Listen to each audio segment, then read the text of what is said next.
I'm Beverly, 37, and 7 years ago, my own mother convinced my boyfriend Lloyd to marry my sister Donna instead of me. She's stronger and better for you, she told him, shattering my world completely.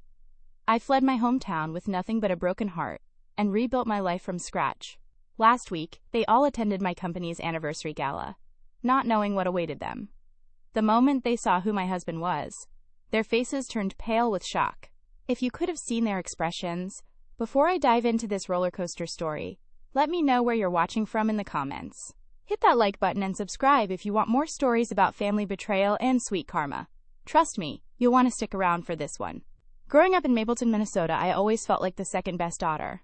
Our town was small enough that everyone knew everyone's business, with just over 5,000 people calling it home. Main Street had the same shops for decades, and family names carried weight at the local high school. My sister Donna was 3 years younger than me, but somehow always seemed to cast a longer shadow. My mother Edith made no secret of her preference. While Donna received praise for her natural athletic ability and outgoing personality, I was the quiet, studious type who preferred books to basketball. "Why can't you be more like your sister?" became the soundtrack of my teenage years. Though my father tried his best to balance the scales when he was home, which wasn't often due to his job as a traveling sales representative. College was my escape. I attended the University of Minnesota, grateful for the 2-hour drive that separated me from my mother's constant comparisons. I majored in marketing, finding my voice in a field that valued both creativity and strategy. It was during my junior year, in Professor Walter's Advanced Consumer Behavior class, that I met Lloyd. Lloyd Harrison sat 2 rows behind me, and I first noticed him when he challenged the professor's opinion on a case study.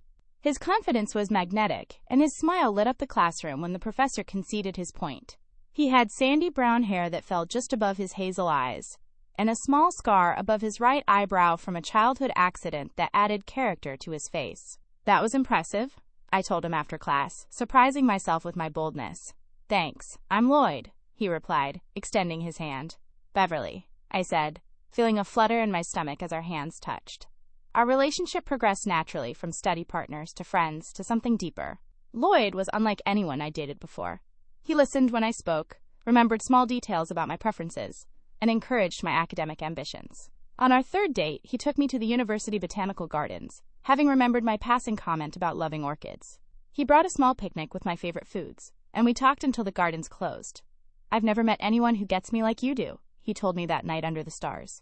For 3 years, Lloyd was my rock, my confidant, and my biggest supporter. We studied together, celebrated each other's successes, and built what I thought was an unshakable foundation. He would leave sticky notes with encouraging messages in my textbooks before big exams. I would surprise him with his favorite home-cooked meals when he was stressed about projects. We talked about everything from childhood memories to future dreams. Our relationship wasn't perfect, but it was real. We had disagreements, especially about how much time to spend with my family during holidays, but we always worked through them together. Lloyd was patient with my insecurities, many of which stemmed from growing up in Donna's shadow. During our senior year, Lloyd landed a job offer from a financial firm in our hometown. Though I had hoped to move to a bigger city, I loved him enough to compromise. I found a position at a local marketing agency, and we planned to get an apartment together after graduation. Marriage felt like the natural next step, and we casually browsed ring styles online, planning for a future together. Things began to shift subtly during our final semester.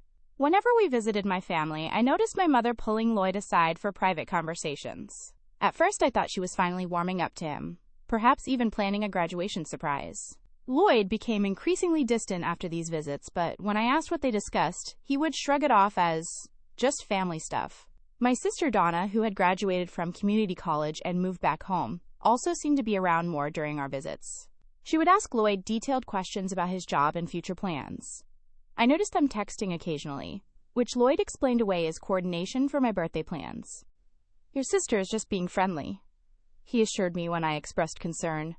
"She wants us all to get along." 2 weeks before graduation, Lloyd canceled our dinner plans for the 3rd time that month.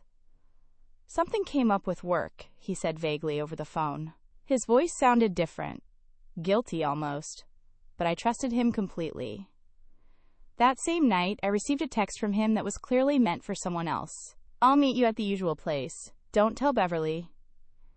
My stomach dropped. The perfect relationship I thought we had was unraveling before my eyes, and I had no idea why. The morning after receiving that misdirected text, I confronted Lloyd. We met at our favorite coffee shop, the one with the mismatched furniture and local artwork, where we'd spent countless hours studying and dreaming together. The familiar setting now felt foreign, tainted by suspicion. "Who were you meeting last night?" I asked, skipping our usual greetings. My hands trembled around my untouched coffee mug. Lloyd's face drained of color. He opened and closed his mouth twice, before any words came out. "Beverly, it's not what you think." "Then what is it?" "Because right now, I'm thinking the worst." He sighed deeply, running his hands through his hair. "I've been talking with your mother." Of all the responses I had braced myself for, this wasn't one of them. "My mother? What does she have to do with anything?" "She reached out to me a few months ago, wanting to discuss our future. At first, it was just typical concerns about our plans after graduation, whether we could afford an apartment, if my job was stable enough." I felt a chill despite the warm coffee shop. And then she started pointing out things I hadn't considered. How you sometimes struggle with stress. How you might not be cut out for the pressures of building a life together. His eyes wouldn't meet mine. "She said she was concerned about your ability to handle adult responsibilities, given how you fall apart under pressure." Each word felt like a physical blow. My own mother had been systematically undermining me to my boyfriend. Memories flooded back. Edith commenting on my sensitivity in front of Lloyd after I got emotional during a family disagreement. Her bringing up my childhood anxieties at Christmas dinner. Her casual mention of how Donna managed her finances so well while I was still paying off credit card debt from my sophomore year. What else did she say? My voice sounded distant, even to my own ears. Lloyd shifted uncomfortably. "She said that while she loves you, she thinks you inherited your father's impractical nature. That you're more suited to dreaming than doing." He finally looked up. "Beverly, I didn't want to believe her at first, but she kept bringing up examples, instances I'd witnessed myself." "Like what?" "Like how you procrastinated on your thesis until the last minute. How you got overwhelmed planning that fundraiser last year. How you called her crying about your internship being too demanding." All true events, but twisted and stripped of context. My thesis was delayed because I'd been helping Lloyd with his. The fundraiser stress came after my group members abandoned their responsibilities. And that call to my mother had been a moment of vulnerability during a 60-hour work week, one I immediately regretted sharing with her. "And you believed her? After 3 years together, you let my mother convince you I'm somehow defective?" The betrayal was expanding, consuming everything. Lloyd had the decency to look ashamed. It wasn't just that. She introduced me to a different perspective. She suggested that Donna and I might be more compatible.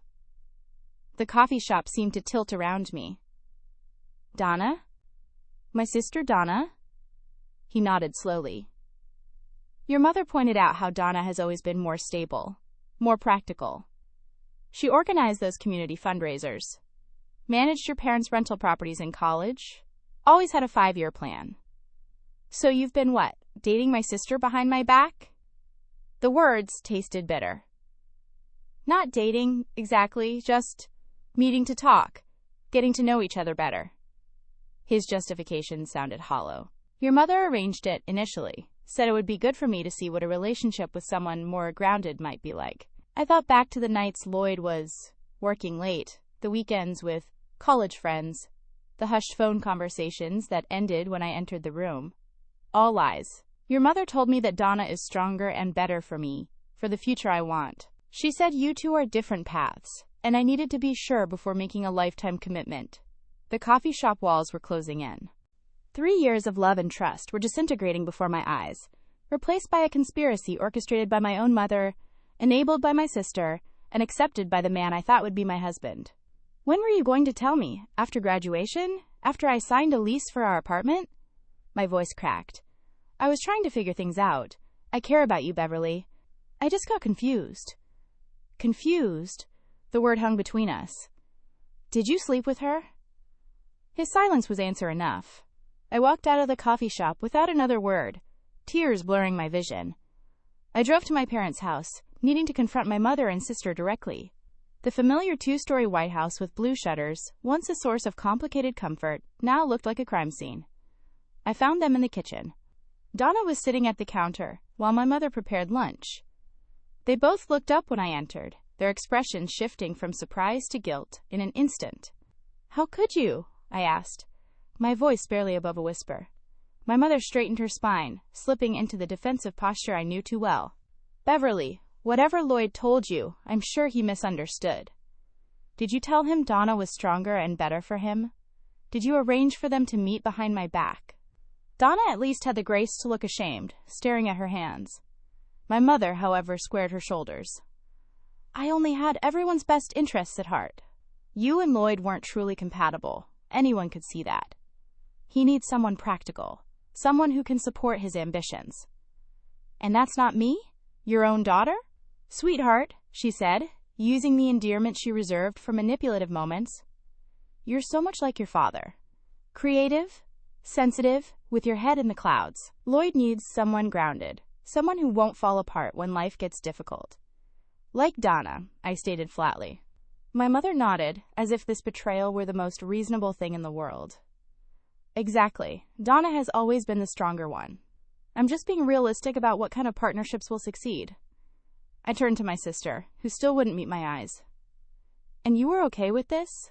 Sneaking around with my boyfriend? The man I planned to marry? Donna finally looked up, tears in her eyes that mirrored my own.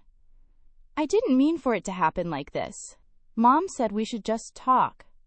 That there was no harm in getting to know each other better. Then one thing led to another. One thing led to another, I repeated numbly. For how long? 3 months, she whispered. 3 months. A quarter of a year filled with lies and betrayal while I planned our future, oblivious to the conspiracy unfolding around me. 2 weeks later, I received the final blow. My father called to check if I was coming to Sunday dinner, something I'd avoided since the confrontation. There's an announcement, he said, his tone suggesting he was as much in the dark as I had been. I almost didn't go, but some masochistic part of me needed to see it with my own eyes. The dinner was excruciating, filled with stilted small talk, until my mother clinked her glass for attention. We have wonderful news, she beamed, looking at Donna and Lloyd, who sat side by side across from me. Lloyd has asked Donna to marry him and she said yes. My father's shocked expression mirrored my internal scream. Lloyd couldn't meet my eyes as Donna displayed a diamond ring that looked suspiciously similar to styles we had browsed together. That night, I packed everything I could fit into my car. I left a note for my father, the only one who deserved an explanation, and drove away from Mapleton at 2 a.m., streetlights blurring through my tears as I headed east, putting as much distance as possible between myself and the 3 people who had broken my heart beyond recognition. Chicago greeted me with indifference, a welcome change from the suffocating familiarity of Mapleton. The city sprawled vast and anonymous around me, concrete and glass reaching skyward like the new life I desperately needed to build. I had exactly $4,322 in my savings account, my marketing degree, and a heart so thoroughly shattered I wondered if it would ever function properly again. My first week was spent in a budget hotel near O'Hare Airport, the constant roar of planes overhead matching the chaos in my mind. Each day I scoured apartment listings, job postings, and tried to formulate some semblance of a plan. The hotel room became a paper nest of circled newspaper ads and printed resumes, empty takeout containers documenting my half-hearted attempts at self-preservation. Reality hit hard when a landlord laughed at my rental application. No job, no local references, and barely enough savings for 2 months' rent? Come back when you've got something more solid, honey. I sat on a park bench afterward, watching families and couples enjoying the summer afternoon, feeling more alone than I ever had. My phone contained dozens of missed calls from my father and even a few from Lloyd, but none from my mother or sister. I blocked Lloyd's number and texted my father that I was safe but needed space. On day 10, with my funds rapidly depleting, desperation led me to a coffee shop with a barista wanted sign. The manager, a woman named Yvonne with silver-streaked black hair and kind eyes, took one look at my obvious distress and offered me a chair in the back room. You look like you haven't slept in days, she said, placing a mug of tea in front of me. Want to talk about it? Something about her maternal but non-judgmental demeanor broke through my walls. The whole story spilled out between sobs, from my childhood in Donna's shadow to Lloyd's betrayal and my impulsive escape to Chicago. Yvonne listened without interruption, occasionally passing tissues. When I finished, she nodded thoughtfully. My sister stole my fiancé 20 years ago, she said simply. They're divorced now, and she calls me monthly asking for forgiveness, Still deciding on that one. She hired me on the spot, not for my barista skills, which were non-existent, but because, as she put it, "You've got grit. Coming here with nothing. Grit I can work with. Espresso skills I can teach." The coffee shop job barely covered expenses, even with the tiny studio apartment Yvonne helped me find in her cousin's building. But it was a foothold. More importantly, it introduced me to a community of regulars, many of whom worked in downtown businesses. I memorized their orders and their stories, creating connections in a city where I knew no one. One regular, a marketing director named Carl, took an interest in my situation after overhearing me explain marketing concepts to a confused college student. "You've got a good way of breaking down complex ideas," he noted, leaving an extra-large tip. The next day, he returned with information about an entry-level position at his firm. "It's basically a glorified assistant role," he warned, "but it's a foot in the door." The position paid just enough to upgrade from, quote, "constantly terrified about rent" to "moderately anxious about finances." My studio apartment was barely 400 square feet, with a kitchenette so small I could touch both walls simultaneously and a bathroom where the shower sprayed directly over the toilet, but it was mine. I hung fairy lights around the window and splurged on quality sheets, creating a cozy refuge from the world. Those first few months were a blur of coffee shop morning shifts, afternoon hours at the marketing firm, and evenings spent either crying or sleeping, with little in between. I existed rather than lived, going through motions that kept me financially afloat without addressing the emotional wreckage inside. The first holiday season was the hardest. Thanksgiving passed in a haze of work shifts and frozen dinners. For Christmas, Yvonne insisted I join her family gathering, where I sat among strangers who treated me with kindness I hadn't earned, opening gifts they'd hastily wrapped for me so I wouldn't feel left out. I cried in their bathroom, overwhelmed by generosity that highlighted everything I'd lost. My father sent increasingly worried messages, finally revealing that he had separated from my mother after learning the full extent of her manipulation. "She believes she did the right thing," he wrote. "I can't live with someone who would hurt our daughter that way." His strength gave me permission to maintain my distance, knowing at least one person from my old life understood. Donna tried calling in February, 6 months after I'd left. I let it go to voicemail. "Beverly, it's me." Her voice sounded small. "I know you probably hate me, and you should. What we did was unforgivable. I just wanted to say I'm sorry, and that I miss you. Lloyd and I are getting married next month. I don't know what I wish anymore." I deleted the message and blocked her number too. The marketing firm's stifling politics and minimal creative opportunities pushed me to continue job hunting. A year after arriving in Chicago, I landed a proper marketing position at a mid-sized agency with actual health benefits and vacation days. I moved to a slightly larger apartment in a safer neighborhood, one with separate bathroom and kitchen spaces. A luxury that made me absurdly proud. With financial stability came the capacity to address my emotional health. I found a therapist who specialized in family trauma, Dr. Eleanor Green, who helped me understand the dynamics that had shaped my family relationships. "Your mother's behavior suggests narcissistic tendencies," Dr. Green explained during one session. "The golden child and scapegoat dynamic between you and your sister is unfortunately common in such families. But understanding it doesn't excuse their choices." "Will I ever stop feeling this pain?" I asked during a particularly difficult session. "The pain will transform," she replied. "Right now it's an open wound. Eventually it'll become a scar. Scars don't hurt the same way, but they remind us of what we've survived." Slowly, painfully, I rebuilt myself. I made friends through work and a book club Yvonne recommended. I explored Chicago's neighborhoods on weekends, discovering hidden parks and local restaurants. I dated casually, though each attempt ended quickly when intimacy triggered panic and trust issues. 2 years after my arrival in Chicago, I stood in my new apartment, now decorated with intentionally chosen furniture rather than desperate thrift store finds, and realized I had created a life. Not the one I had planned with Lloyd, but perhaps a better one. One built entirely on my own terms, proving my mother's assessment of my capabilities emphatically wrong. I removed the blocks on my phone that night, not to reconnect, but because I no longer needed those walls to heal. Whatever news came from Mapleton couldn't touch me anymore. I had risen from the ashes of betrayal, not yet whole, but stronger than I had ever been before. The Harper & Reed Marketing Conference in downtown Chicago marked a turning point in my professional journey. After 3 years of climbing from assistant to account manager to team leader, I was finally presenting my successful campaign for a major athletic wear brand. The conference room buzzed with industry professionals as I confidently delivered my presentation, showcasing the strategy that had increased our client's market share by 27%. As attendees networked during the coffee break, a tall man with kind blue eyes approached me. "That was impressive," he said, extending his hand. "Jack Hartwell, Meridian Hospitality Group." "Beverly Morris," I replied, noting his firm handshake and genuine smile. "Thank you for the compliment. Your approach to targeting non-traditional demographics was particularly interesting. Would you have time for coffee later to discuss some ideas for our hotel chain's rebranding?" I almost declined, having learned caution the hard way, but something about his straightforward manner intrigued me. "Coffee sounds professional enough," I agreed. Coffee extended to dinner when our conversation about marketing strategies flowed seamlessly into broader topics. Jack was refreshingly direct, admitting his family-owned Meridian Hospitality Group, but that he had insisted on working his way up through the company rather than stepping into an executive role immediately. "Silver spoons create lazy appetites," he said with a self-deprecating smile. "I wanted to understand every aspect of the business first." His humility, despite his privilege, impressed me.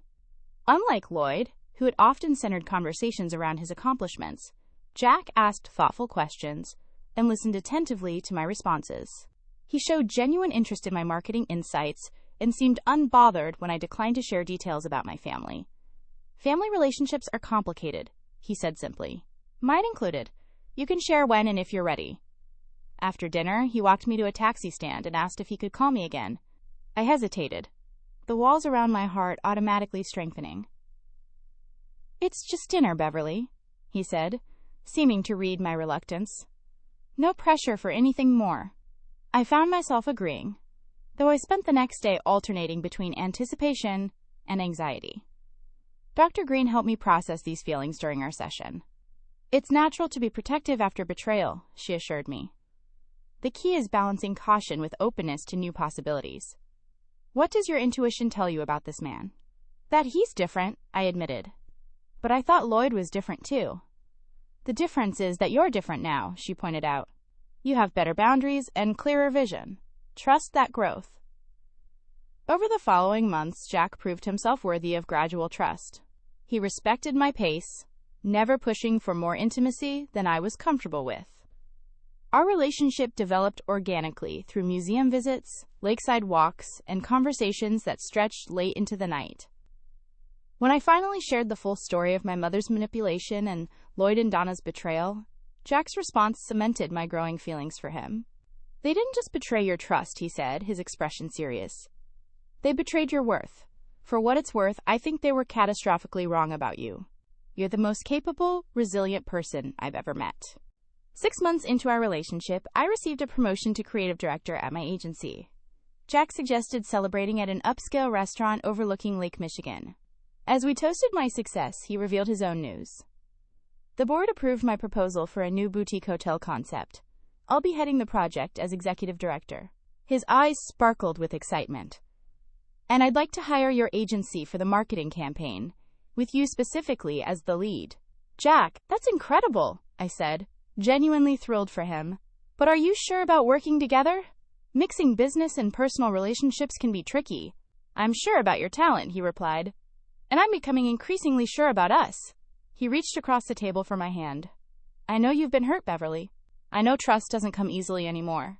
But I'm not going anywhere unless you ask me to." The boutique hotel project threw us together professionally, where I witnessed Jack's business acumen and leadership style firsthand. He valued input from all team members, made decisions decisively without being dictatorial, and maintained integrity even when cutting corners might have been easier.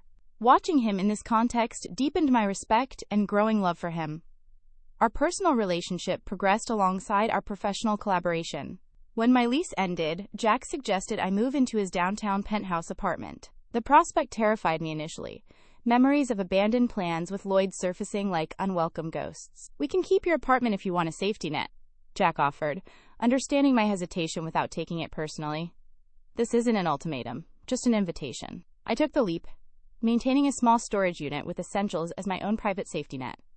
Jack never commented on this insurance policy, recognizing it as the self-protection mechanism it was. Life with Jack expanded my world in unexpected ways. His family wealth meant access to experiences I'd never considered possible, from impromptu weekend trips to Europe to charity galas where I networked with industry leaders. More meaningful was the emotional safety I found with him, the gradual unwinding of defensive postures I'd maintained for years. On our one-year anniversary, Jack proposed during a private dinner on his penthouse terrace, which he had transformed with hundreds of orchids. Remembering my casual mention months earlier about their significance in my college years. "I'm not trying to replace what you lost," he said, kneeling with a vintage emerald ring. "I want to build something new with you, something that honors the strength it took for you to become who you are today. I love you, Beverly Morris. Will you marry me?" My hesitation lasted only seconds, fear giving way to certainty. "Yes," I whispered, then louder, "yes." Our engagement coincided with another professional opportunity. My success with the boutique hotel campaign had caught the attention of industry leaders, and I received an offer to become partner at a prestigious agency. Jack encouraged me to consider it, but also suggested an alternative. "What if we started our own agency?" he proposed one evening. "You have the creative vision and industry connections. I have business experience and capital. We could build something that reflects our values from the ground up." The idea took root quickly. Within months, Morris & Hartwell Creative was born, with a carefully selected team of talented professionals who shared our vision for ethical, innovative marketing. Our first year exceeded all projections, with clients attracted by our fresh approach and solid results. By our second anniversary, we had married in an intimate ceremony on a Lake Michigan beach, moved into a stunning brownstone in Lincoln Park, and expanded our agency to 27 employees. Life had transformed so completely from my darkest days that sometimes I would wake in the night, momentarily disoriented by happiness. "You deserve this," Jack would whisper, somehow sensing these moments of disbelief. "All of it." 5 years after fleeing Mapleton, with nothing but heartbreak and determination, I had built a life beyond my wildest dreams. The scared, betrayed woman who arrived in Chicago had become a successful business owner, a loving wife, and most importantly, someone who had learned her own worth wasn't determined by her mother's warped perspective. I had almost forgotten about my former life when the past unexpectedly resurfaced.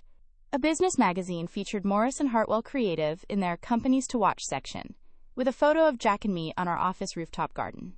3 days after publication, an email arrived from an address I hadn't seen in years. "Beverly," my mother wrote, "I saw your feature in Business Innovators. You've done well for yourself. Perhaps it's time to put the past behind us and reconnect. Your father and I have reconciled, and Donna asks about you often. Family should stick together, especially in times of success." The email contained no apology, no acknowledgement of wrong, just the expectation that my success meant I should now be willing to welcome them back into my life. I showed it to Jack, who read it with a raised eyebrow. "Convenient timing," he noted dryly. "What do you want to do?" I considered deleting it without response, maintaining the clean break that had allowed me to heal. But some small part of me wondered if genuine reconciliation might be possible, or at least closure on my own terms rather than theirs. "I think," I said slowly, "I'm finally strong enough to face them without being broken again. Maybe it's time to show them exactly who I've become." Morris & Hartwell Creative's 5th anniversary provided the perfect opportunity for a grand celebration and a carefully orchestrated reunion. Our company had grown from a hopeful startup to an industry disruptor with offices in Chicago and New York, a client list that included Fortune 500 companies, and a reputation for campaigns that balanced innovation with social responsibility. The Crystal Ballroom at the Meridian Grand, the flagship of Jack's family's hotel chain, glittered with elegant decorations for the evening. 200 guests would be attending, including clients, industry partners, and select media representatives. Among them would be 3 people from Mapleton, Minnesota, who had no idea what awaited them. My hands trembled slightly as I reviewed the final preparations. Jack noticed immediately, wrapping his arms around me from behind. "We can still cancel their invitations," he offered. "You don't owe them this moment." I leaned back into his embrace, drawing strength from his unwavering support. "I'm not doing this out of obligation. I need this for me, to close that chapter completely." In the weeks leading up to the event, memories I'd suppressed for years resurfaced with uncomfortable clarity. I recalled Donna and me as children, building blanket forts in the living room before competition had poisoned our relationship. I remembered Lloyd and I studying late in the university library, his jacket draped over my shoulders when the air conditioning made me shiver. Even my mother, despite her manipulation, had moments of genuine maternal care, like nursing me through pneumonia my sophomore year of high school. These memories complicated my narrative of complete betrayal, adding shades of gray to what I'd painted as black and white. Dr. Green helped me process these complexities during our monthly check-in sessions, which I'd maintained even as the acute pain of betrayal had faded. Relationships are rarely all good or all bad, she reminded me. Acknowledging the positive moments doesn't invalidate the harm they caused. It just makes your understanding more complete. The night before the party, I received a text from a childhood friend still living in Mapleton. Just so you know, Lloyd and Donna are having serious financial troubles. His investment firm took a hit last year, and they've been trying to get a loan to stay afloat. Thought you might want a heads up before seeing them. I shared this information with Jack, who raised an eyebrow. Interesting coincidence. Meridian Financial rejected a loan application from a small Minnesota investment firm last quarter. The numbers didn't add up. Was it Lloyd's company? Jack checked his phone. Harrison Financial Services. That's him, right? The universe had a strange sense of irony. Lloyd's company had unknowingly been rejected by the financial arm of my husband's family business. I wasn't sure whether to laugh or feel sorry for them. Does that change anything for tomorrow? Jack asked. I considered this new information. No, this isn't about revenge. It's about closing the circle and moving forward completely unburdened. The morning of the celebration, I spent extra time preparing.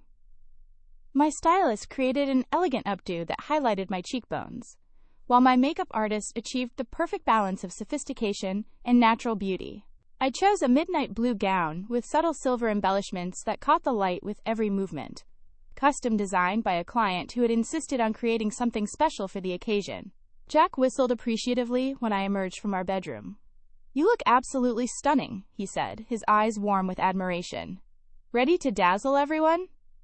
Almost, I replied, securing the diamond drop earrings he'd given me for our anniversary. I studied my reflection one final time, barely recognizing the scared young woman who had fled Mapleton and the confident business owner who stood before me now. Now I'm ready. We arrived at the venue early to oversee final preparations, greeting staff and ensuring every detail was perfect. As 7 o'clock approached, guests began arriving. I circulated through the growing crowd, accepting congratulations and engaging in brief conversations, all while keeping one eye on the entrance. They arrived together at 7:30.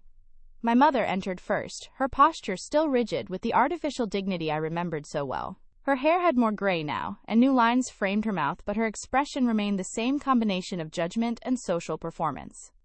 My father followed, looking older and more tired than I remembered, his smile uncertain as he scanned the room. Behind them came Donna and Lloyd. My sister had gained weight, her face fuller than in her athletic youth.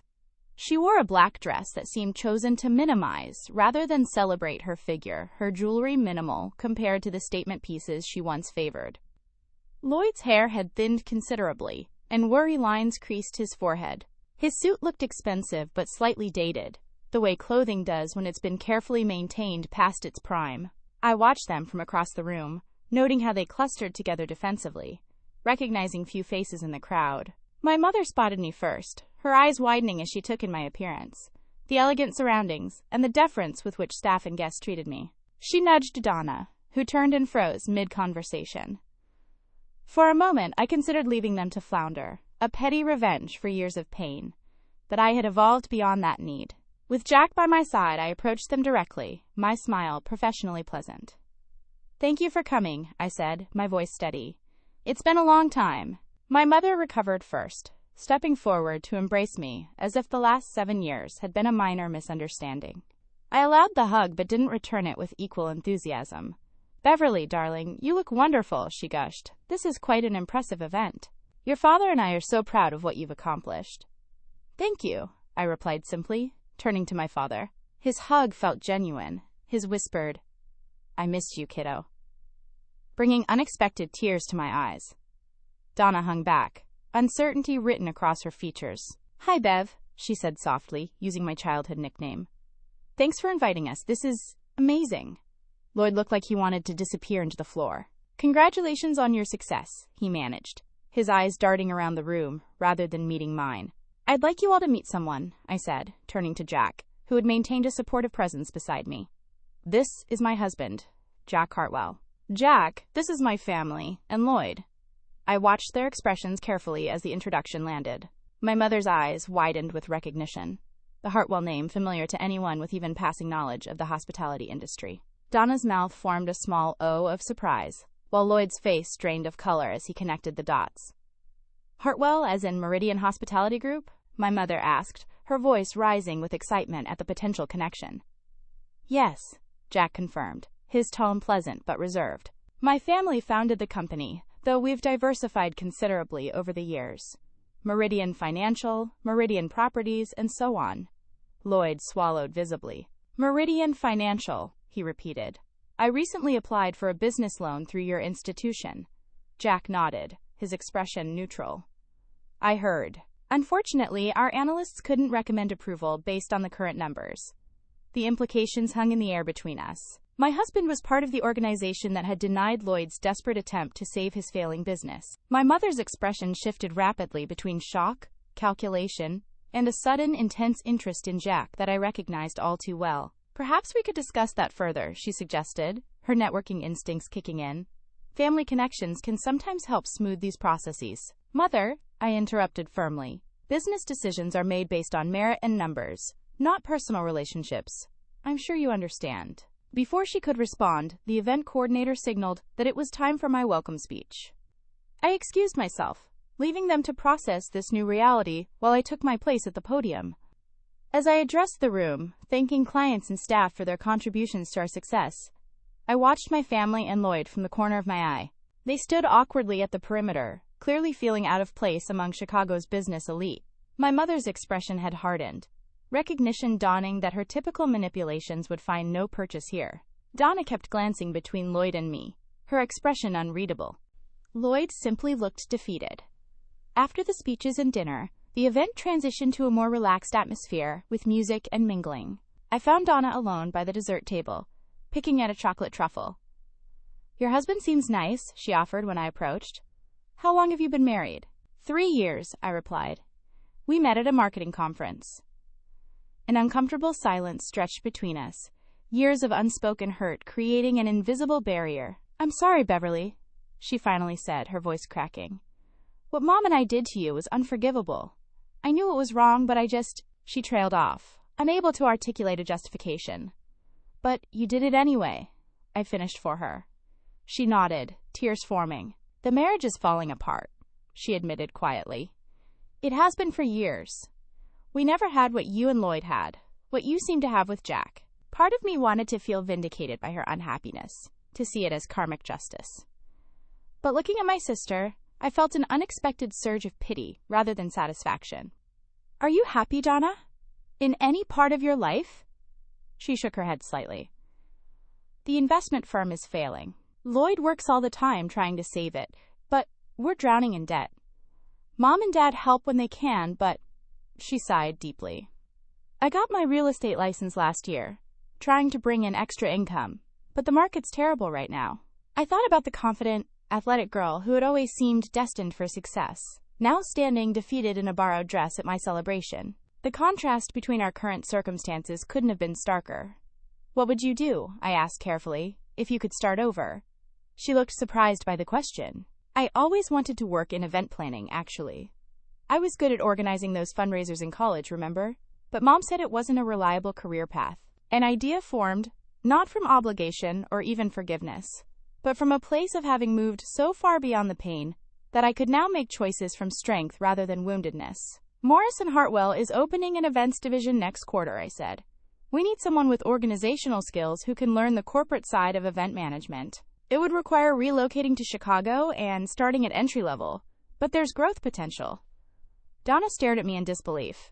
"You'd offer me a job after everything?" "I'm offering a qualified candidate an opportunity," I clarified. "What happened between us would stay separate from professional expectations. I've learned to compartmentalize." "I don't know what to say," she whispered. "You don't need to decide tonight. Think about it. Talk to Lloyd. My assistant can send you the formal job description if you're interested." I left her standing there with possibilities she hadn't imagined when she arrived. and made my way across the room to where my parents were awkwardly attempting conversation with one of our clients. My father excused himself to speak with me privately.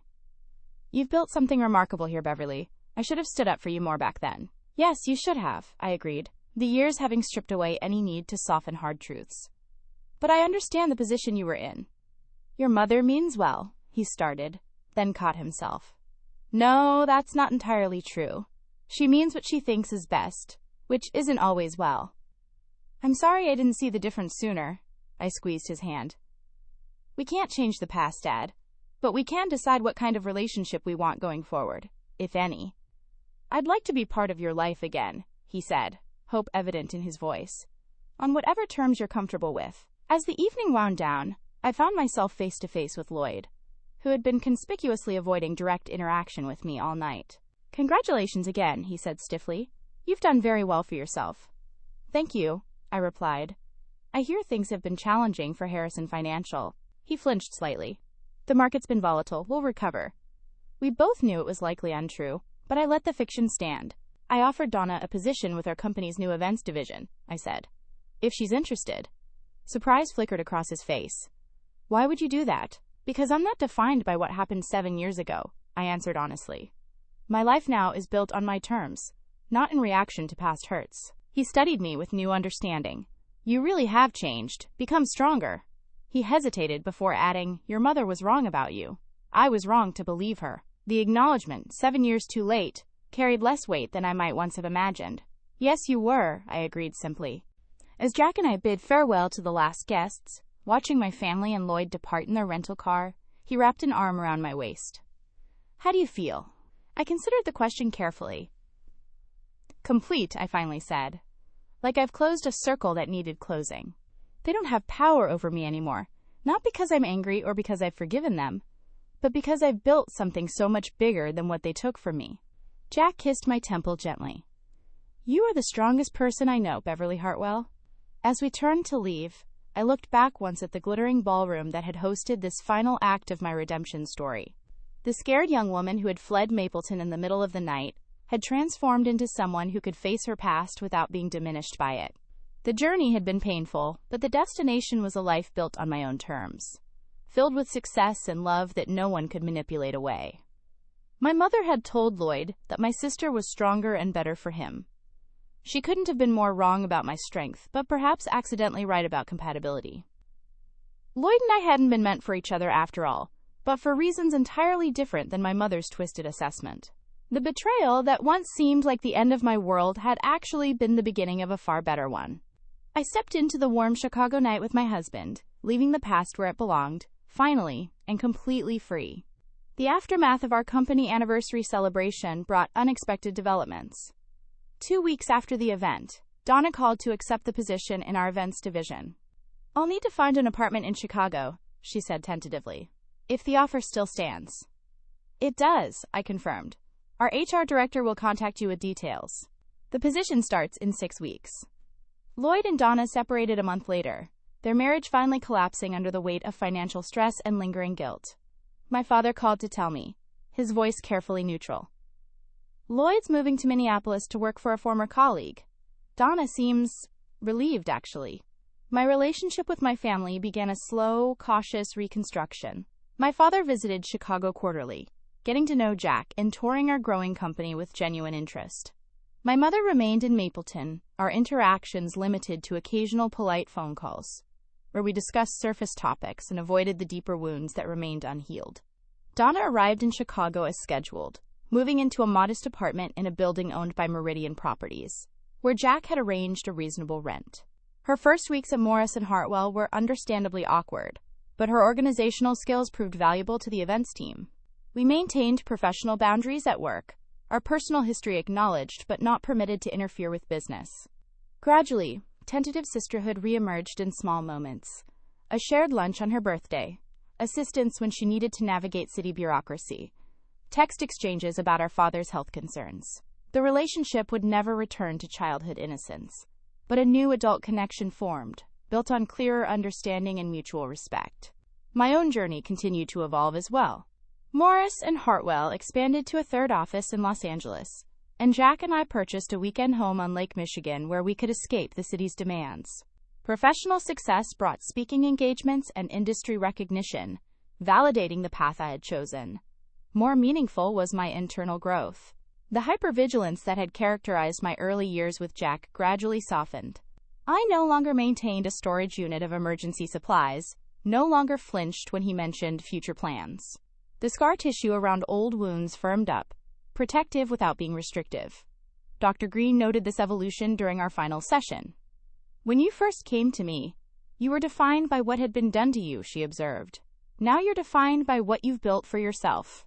The betrayal shaped me, I acknowledged, but it doesn't contain me anymore. One evening, as Jack and I enjoyed dinner on our terrace overlooking the Chicago skyline, he asked a question that caught me by surprise. Do you ever wonder how differently things might have turned out if your mother hadn't interfered? If you had married Lloyd as planned? I considered the question carefully, watching the sunset paint golden reflections across glass skyscrapers. I used to torture myself with that alternate timeline, I admitted. But now I see that relationship was built on shaky ground to begin with. Lloyd allowed himself to be manipulated. He betrayed me because on some level he believed what my mother told him. Jack nodded thoughtfully. Some fractures only appear under pressure. Exactly. What happened was painful, but it revealed truths I needed to see about all of them and about myself. I reached for his hand across the table. And it eventually led me here, to a life that's authentic and relationships based on mutual respect rather than manipulation. So in a twisted way, your mother did you a favor, Jack suggested, with a wry smile. I laughed at the irony. I wouldn't go that far, but I've stopped wishing it never happened. The journey made me who I am now, and I like this version of me. Later that night, scrolling through photos from our company's latest campaign launch, I paused on an image of Donna and me standing side by side, professional and poised in our corporate attire. The camera had caught an unguarded moment where we both smiled at something off-frame, a fleeting glimpse of the sisters we might have been without the interference of jealousy and manipulation. The photo represented something I hadn't anticipated, not just survival after betrayal, but the possibility of redemption for relationships I had once thought permanently destroyed. Not through ignoring the past or pretending the hurt never happened, but through creating a new present where those dynamics no longer controlled the narrative. This wasn't the life I had planned during those hopeful college days with Lloyd. It was something far more substantial, built on a foundation of my own creation, rather than expectations inherited from family patterns. The betrayal that once seemed like the ultimate ending had actually been the beginning of a journey toward authentic happiness. 7 years ago, my mother convinced my boyfriend to marry my sister instead of me, telling him she was stronger and better for him. She couldn't have been more wrong about my strength, but her actions inadvertently set me on a path to discover just how resilient I truly was. When they saw my husband at that anniversary party, their pale faces reflected not just surprise at my success, but recognition of the truth. The woman they had underestimated had built a life beyond anything they could have imagined for me. Sometimes the most painful betrayals lead us exactly where we need to be, not because the betrayal was justified, but because our response to it reveals strengths we never knew we possessed. My journey from heartbreak to healing wasn't about forgetting the past, but about ensuring it no longer dictated my future. In that freedom, I found the greatest victory of all. What's the biggest betrayal you've experienced, and how did you overcome it? Share your story in the comments below. If this resonated with you, please like and subscribe for more stories about turning pain into power. And remember, sometimes the best revenge isn't getting even, it's getting happy. Thank you for listening to my journey, and may you find strength in your own.